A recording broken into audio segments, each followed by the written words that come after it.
नशे से जल गई।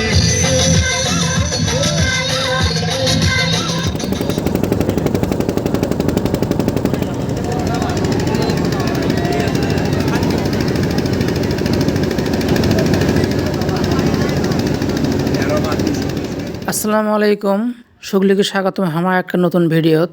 আশা করি সুগলি ভালো আছেন। আলহামদুলিল্লাহ আমরা অনেক ভালো আছি।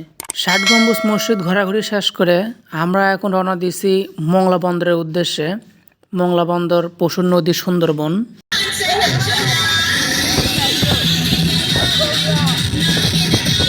যাই হোক, আমরা ৩ দিনের জন্য পিকনিকে যাচ্ছিলাম। আমরা প্রথম দিন ঘুরছি সমুদ্রকন্যা কুয়াকাটা। ওই জায়গা ঘোরাঘুরি করে রাত ২টার দিকে রওনা দিয়েছি আমরা বাগেরহাটের উদ্দেশ্যে। ভোরবেলা বাগেরহাটে এসে আমরা প্রথমে খানজান আলীর মাজার দেখছি। সেই মাজার দেখা শেষ করে আমরা যাচ্ছিলাম ৬০ গম্বুজ মসজিদ দেখার জন্য। তো আমরা এখন ৬০ গম্বুজ মসজিদ দেখা শেষ করে রওনা দিলাম মংলা বন্দরের উদ্দেশ্যে। ঘোরাঘুরি বা জার্নি করতে আমার মজাই লাগে, ভালো লাগে, যদি না কোনো সমস্যা হয়, শারীরিক বা মানসিক কোনো সমস্যা না হয়। তাছাড়া ঘোরাঘুরি করতে আমার ভালোই লাগে। যাই হোক, কথা না বাড়াই, সারা জীবন তো নাগিন ডান্স বহুত দেখে যাচ্ছেন, আজকে না অজগর ডান্স দেখেন সকলে মিলে।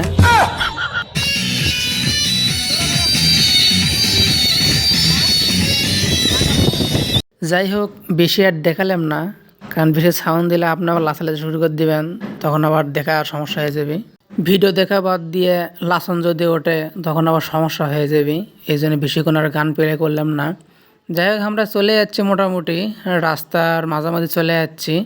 তবে যা দেখলাম এইদিকে রাস্তা খুব সুন্দর, অনেক মনোরম পরিবেশ বা দেখতে অনেক সুন্দর। চারিদিকে পরিবেশটা অনেক সুন্দর, একদম মসৎকার আবহাওয়া।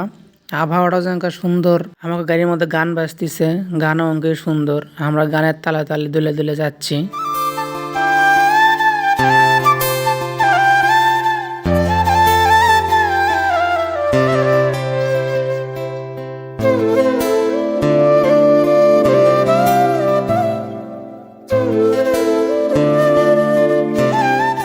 এই দিকে মিঠে পানি নাই বললেই চলে, সব লবণাক্ত বা লোনা পানি, যদিও এটা সমুদ্রের কাছাকাছি অনেক, যার জন্য মিঠে পানি নাই বললেই চলে, লোনা পানি সব।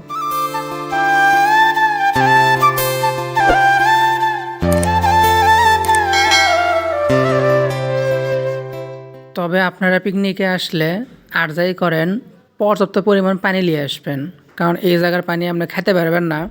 আর যদি ৩ দিন বা ৫ দিনের সফরে আসেন আর ভুল করে পানি খেয়ে ফেললেন, তাহলে আপনি অনেক সমস্যায় পড়ে যাবেন। আসল কথা হচ্ছে, আপনি যে পরিবেশে থাকে অভ্যেস বা আমি যে পরিবেশে থাকে অভ্যেস, এইদিকে সেই পরিবেশ লয়, মানে পানিটা কেমন জানি লবণাক্ত লবণাক্ত, আর আপনি যদি সেই পানি খেয়ে ফেললেন অনেক রকম সমস্যায় পড়বেন। তাই এলে পানি না খাওয়াই ভালো। সব থেকে ভালো হয় আমরা সাথে করে ৫ লিটার বা ১০ লিটার কন্টেনার করে পানি নিয়ে আসবেন, বা এলে পানি কিনে খাবেন। এটকের যে মিনারেল ওয়াটার পানি পাওয়া যায় সেলে কিনে খাবেন। আমরা এখন আছি সুন্দরবনের কোল ঘেঁষে যে নদী বয়ে গেছে, পশুর নদী, সেই নদী। আমাকে উদ্দেশ্য এখন সুন্দরবনে যাওয়ার জন্য, বাংলাদেশের বৃহত্তম একটা বন।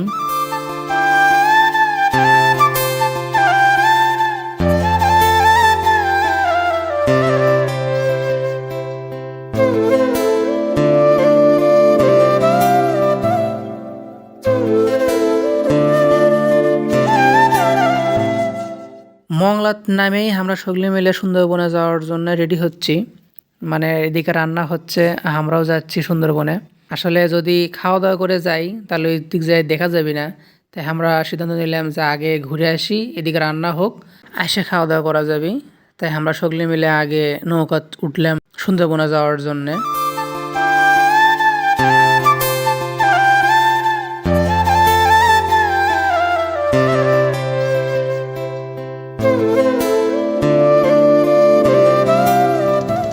মংলা থেকে পশুর নদী হয়ে সুন্দরবনে যাওয়ার জন্য যাওয়া লাগবে হামা করে ৬ কিলোমিটার।